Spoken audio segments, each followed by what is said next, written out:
A security guard at Target accused a black woman of stealing.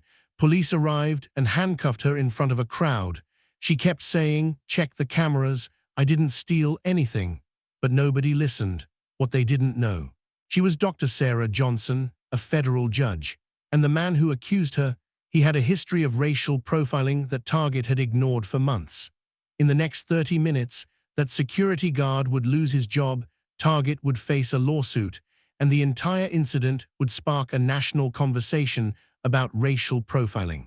This true story will show you why assumptions based on appearance can destroy lives, and why the truth always comes out, no matter how long it takes.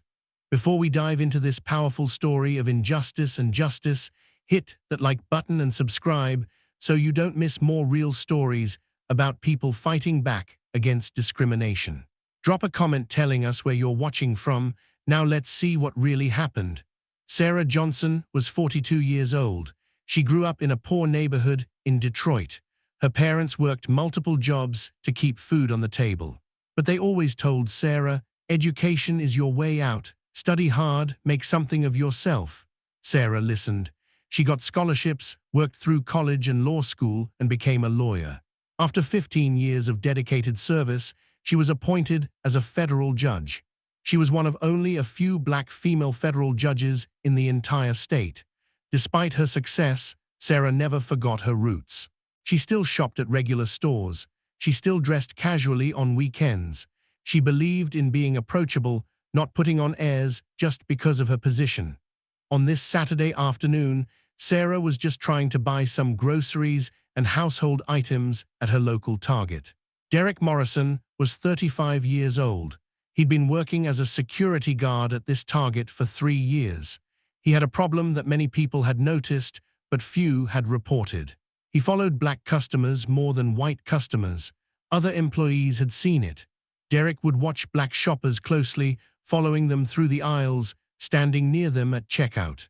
But when managers were asked about it, they said they hadn't received official complaints, so they couldn't act.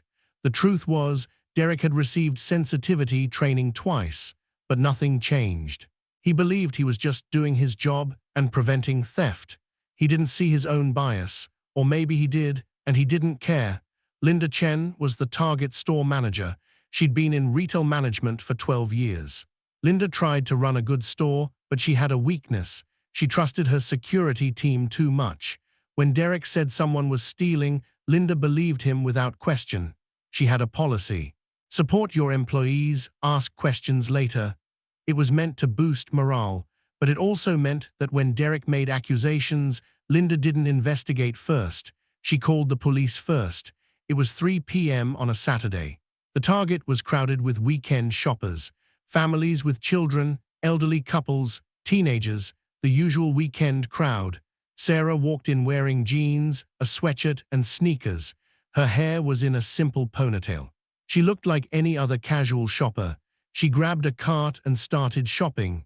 She picked up groceries, some cleaning supplies, a few personal items, nothing unusual. She was planning to check out and head home to prepare for a friend's birthday party that evening. But Derek Morrison had been watching her from the moment she walked in, and he had already decided she was suspicious. Sarah noticed Derek following her almost immediately. She was in the grocery section, comparing prices on coffee brands, when she saw him standing at the end of the aisle, staring at her. She moved to the next aisle. He followed. She went to the cleaning supplies section. He was there, pretending to adjust products on a shelf, but clearly watching her. Sarah felt her heart rate increase. She'd experienced this before, being followed in stores, being watched more closely than white shoppers. It never stopped hurting. No matter how successful she became, some people still saw her as suspicious just because of her skin color. She took a deep breath and continued shopping. She had done nothing wrong. She would buy her items and leave. But Derek had other plans. He radioed Linda, the store manager. "I've got a suspicious customer, black female, late 30s, jeans and sweatshirt. I think she's concealing merchandise." "Are you sure?" Linda asked. "Yes," Derek said confidently. "I've been watching her. She's definitely acting suspicious." What Derek didn't mention, Sarah hadn't put anything in her pockets. She hadn't looked around nervously. She was simply shopping while black. Sarah finished shopping and headed to the checkout lane. Her cart had about $150 worth of items, all visible, nothing concealed. She started unloading her items onto the conveyor belt. The cashier, a young woman named Amy, greeted her with a smile. "Find everything okay?" "Yes, thank you," Sarah replied. That's when Derek appeared with Linda right behind him. "Excuse me, ma'am," Derek said loudly. "I need you to come with me to the security office." Sarah looked up, surprised. "I'm sorry, what?" "I've been watching you. I believe you have unpaid merchandise on your person. We need to check." The people in line behind Sarah started whispering. A few took out their phones.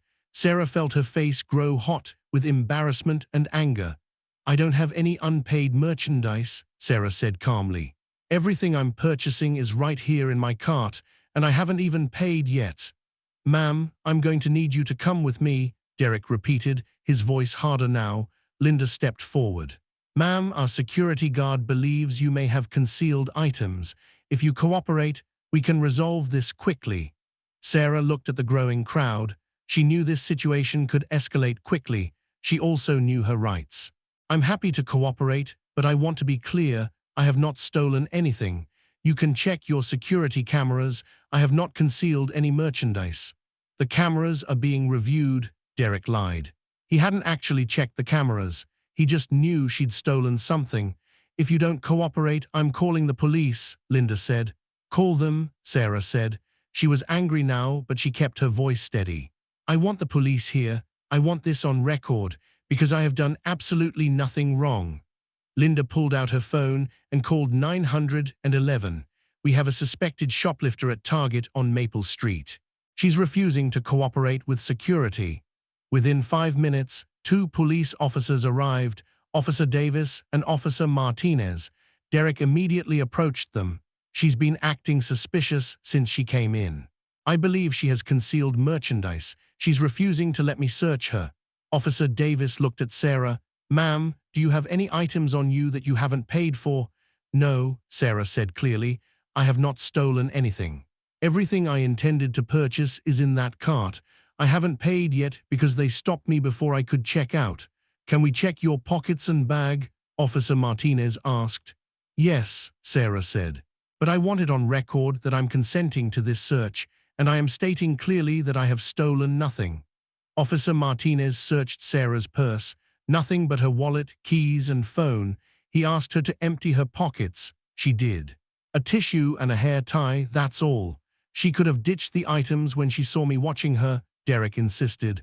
Officer Davis looked at Derek, then at Linda. "Did you check your security cameras?" Linda hesitated. We were about to." "So you called the police based on what?" Officer Davis asked. "A suspicion. Our security guard is trained to identify suspicious behavior," Linda said defensively. Sarah spoke up, her voice strong. "Officer, I am Dr. Sarah Johnson. I am a federal judge. I came here to shop, and I have been racially profiled. I would like to see the security footage from the moment I entered this store. I guarantee it will show I have done nothing wrong." The officers looked at each other. Derek's face went pale. Linda's mouth fell open. You're a judge," Linda stammered. "Yes," Sarah said. "And I'm a customer who has been discriminated against and falsely accused. Now, are we going to look at that security footage?" Linda quickly led everyone to the security office. Her hands were shaking as she pulled up the footage. The timestamp showed Sarah entering the store at 2:47 p.m. The video was clear. Sarah walked in, grabbed a cart, and started shopping. She picked up items, read labels, compared prices, normal shopping behavior. At no point did she put anything in her pockets or under her clothes. At no point did she look around nervously or act suspicious. The footage showed Derek following her through every aisle. It showed him radioing Linda while Sarah was simply looking at coffee brands. Officer Davis watched the entire footage. Then he turned to Derek. "Can you show me the part where she conceals merchandise?" Derek couldn't answer. "There was no such moment because it never happened. Can you show me what suspicious behavior you saw?" Officer Davis pressed. Derek mumbled something about instinct and experience. Officer Martinez shook his head. Sir, I've been a police officer for 15 years. What I see on this footage is a woman shopping. That's it. What I don't see is any crime. He turned to Sarah. Ma'am, I apologize for this situation. You're free to go. You were never under arrest, but I understand this was a traumatic experience. But Sarah didn't leave, not yet. I want to see your complaint records, she said to Linda. I want to know if other customers have reported this security guard for racial profiling. Linda's face went white. I don't have that information readily available. Then get it, Sarah said firmly. Because I'm filing a formal complaint and I'm considering legal action. This isn't just about me. This is about every black customer who has been made to feel like a criminal in this store. One of the customers who had filmed the incident spoke up. I've seen him follow black customers before. My sister complained about him last month. Another customer added, he followed my teenage son around the store for 20 minutes. My son was just trying to buy a video game. Officer Davis looked at Derek. How many times have you accused someone of shoplifting? Derek didn't answer. How many of those people were black? Officer Davis asked. Still no answer. Linda tried to defend her employee. Derek has been with us for 3 years. He's never been held accountable, Sarah interrupted. That's the problem. How many people has he humiliated who didn't have the resources or knowledge to fight back? How many teenagers? How many elderly people? How many parents with their children? The growing crowd of customers nodded. Several took out their phones to record. Sarah continued, I'm a federal judge. I have the resources and knowledge to fight this, but what about everyone else? What about the single mother who can't afford a lawyer? What about the college student who thinks no one will believe them? She looked directly at Linda. This ends today. Either you address this problem, or I will make sure the courts do. Within 24 hours, the video of Sarah's encounter went viral. Customers who had filmed the incident posted it on social media. Number Justice for Judge Johnson started trending. News outlets picked up the story. Target's corporate office issued an immediate statement. We are deeply sorry for the experience Dr. Johnson endured. This incident does not reflect our values. We are conducting a full investigation. Derek Morrison was suspended pending investigation. Within a week, he was terminated. The investigation revealed that in his 3 years at the store, he had accused 47 customers of shoplifting. 41 of them were black. Only 3 accusations had resulted in actual thefts being proven. Linda Chen was also disciplined. She received a formal warning and was required to complete additional training on discrimination and proper investigation procedures before accusations are made. Target Corporate reviewed security practices at all their stores nationwide. They implemented new policies requiring managers to review security footage before police are called, except in cases of immediate danger. Sarah filed a lawsuit against Target for racial discrimination, false accusation, and emotional distress. She didn't do it for the money. She did it to create change. The lawsuit revealed disturbing patterns. Several other black customers came forward with similar stories from the same Target location. Some had been followed. Others had been accused. All had been made to feel unwelcome and suspected. Target settled the lawsuit for an undisclosed amount. But more importantly, they agreed to 1. Implement mandatory bias training for all security personnel. 2. Create an independent complaint system for customers. 3. Require security footage review before accusations. 4. Hire a diversity and inclusion officer for retail operations. 5. Donate $500,000 to organizations fighting racial profiling. Sarah donated her entire settlement to a legal aid organization that helps people who face discrimination but can't afford lawyers. Derek Morrison tried to find another security job, but the viral video followed him everywhere. Every potential employer who Googled his name found the story. He appeared on a local news program trying to defend himself. I was just doing my job. I didn't mean anything racist by it. But the interviewer pushed back. 41 out of 47 accusations were against black customers. That's 87%. Black people make up about 13% of the population. How do you explain that? Derek had no answer. 6 months later, Derek was working at a warehouse, no longer in any customer-facing role. He had lost his security license after the investigation. His reputation was destroyed, all because he let his biases control his actions and never questioned his own assumptions. Sarah's case became a landmark example in retail discrimination lawsuits. Law schools began using it as a teaching case. Retail companies nationwide reviewed their security policies. The Judge Johnson standard became an informal term in retail. Would you make this accusation if the customer was a federal judge? If not, why are you making it against anyone? Several major retailers, not just Target, implemented new policies. Mandatory bias training every 6 months, anonymous complaint systems for customers, security footage must be reviewed before police are called, regular audits of who gets stopped, questioned, or accused. Black customers started sharing their stories more openly. The hashtag #ShoppingWhileBlack trended, with thousands of people sharing experiences of being followed, questioned, or accused in stores. The conversation expanded beyond just retail. It became about assumptions in all areas of life: who gets trusted, who gets doubted, who gets benefit of the doubt, and who gets accused. 3 months after the incident, Sarah gave a speech at a civil rights conference. Her words were powerful. "What happened to me happens to millions of Black Americans every single day. The only difference is I had the position and resources to fight back. But what about everyone else? That teenager who gets followed in a store and starts to believe maybe they do look suspicious. That elderly woman who gets accused and is too frightened to speak up. That father with his children who has to explain why the security guard is watching them. This isn't about one bad security guard. This is about a system that teaches people to associate blackness with criminality. It's about assumptions made in split seconds that can destroy dignity, create trauma, and perpetuate inequality. I was shopping, that's all. Shopping while Black should not be a suspicious activity. Existing while Black should not be treated as probable cause. We changed Target's policies, but policies are just words on paper if we don't change hearts and minds.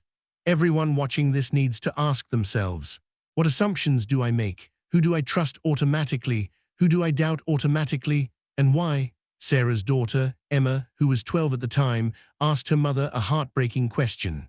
"Mom, even though you're a judge, they still treated you like that. What chance do I have?" Sarah sat with her daughter and told her the truth. "Baby, being successful doesn't protect us from racism. Being educated doesn't protect us. Being respectful and kind doesn't protect us. But what we do have is our voice, our strength, and each other. What happened to me was wrong, but I fought back, not just for me, but for you. For your future, so that maybe by the time you're my age, you won't have to face what I faced. That's why we speak up. That's why we demand change. That's why we never accept injustice as normal." That conversation was harder than any legal brief Sarah had ever written. Because she realized that all her success, all her achievements, still couldn't protect her or her daughter from the prejudice that sees skin color before accomplishments. But it also strengthened her resolve. She began working with schools, teaching young people about bias, fairness, and standing up for what's right. This story teaches us several crucial lessons. 1. Assumptions based on appearance destroy lives. Derek assumed Sarah was a thief because she was Black and dressed casually. That assumption humiliated an innocent person and cost him his career. Your assumptions might not always lead to such dramatic consequences, but they always cause harm. 2. Trust but verify. Linda trusted Derek without checking the evidence first. Good leaders investigate before they accuse. In your own life, before you believe an accusation about someone, ask, what's the evidence? What does the proof show? 3. Speak up when you see injustice. The customers who filmed and spoke up helped Sarah's case. The employees who mentioned Derek's pattern of following Black customers should have reported it sooner. Silence enables injustice to continue. 4. Power and position don't protect you from prejudice. Sarah was a federal judge, and she still got accused of shoplifting. Success doesn't erase the bias others project onto you. This is why we must fight for everyone, not just for ourselves. 5. One person's courage can create systemic change. Because Sarah stood up and fought back, Target changed policies nationwide. Other retailers followed suit. Thousands of people are now protected by new rules. Your voice matters. Your stand matters. 6. The truth always comes out. Derek lied. He said Sarah was acting suspicious. The cameras showed the truth. In life, lies might work temporarily, but truth is patient and persistent. It waits, and eventually it emerges. Ask yourself these questions. Have I ever made assumptions about someone based on their appearance? When shopping, do I watch certain people more closely than others? Why? If I work in retail or service, do I treat all customers with equal respect and trust? Have I ever stayed silent when I saw someone being treated unfairly? What can I do today to challenge my own biases? Sarah's story isn't just about one incident at one Target store. It's about the daily reality for millions of people who are judged before they're known, suspected before they've acted, and guilty until proven innocent just because of how they look. Change happens when individuals examine their own biases honestly, institutions create and enforce fair policies, people speak up when they witness injustice, society decides that dignity and respect are non-negotiable for everyone, as Sarah said in her speech. I didn't ask to become a symbol. I just wanted to buy groceries. But since this happened, I'm going to use it to make sure fewer people have to experience what I experienced. That's the power of turning pain into purpose. That's the power of standing up. That's the power of refusing to accept injustice as normal. If this story moved you, taught you something, or made you think differently, hit that like button right now and subscribe to our channel. We share real stories about justice, courage, and people standing up against discrimination. Drop a comment. Have you ever experienced or witnessed racial profiling? How did you handle it? Hit that notification bell so you never miss stories that matter. Thanks for watching, and remember, treat everyone with the respect and dignity they deserve, regardless of how they look. Judge people by their character, not their appearance. See you in the next story.